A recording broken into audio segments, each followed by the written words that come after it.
Welcome to Samba Samba. Enjoy the video. In this video, I will explain how to make a Macarons tower. First, select a strong, multi-tiered stand to support your creation. Next, ensure all your macaron shells are consistent in size and completely cooled to prevent breakage. Finally, prepare a firm, flavorful filling that will act as the glue for your tower. This foundational work is crucial for a successful and beautiful display. Crafting perfect macaron shells is key. Master the macaronage technique to get a smooth, flowing batter.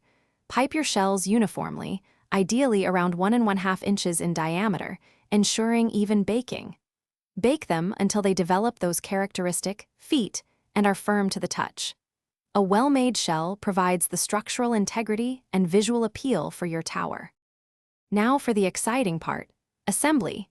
Pipe a small, consistent amount of filling onto the flat side of each macaron. Begin arranging your filled macarons in concentric circles on your chosen stand, starting with the largest at the bottom. For added stability, especially on taller towers, use a tiny dab of royal icing between layers. This helps secure each macaron in place.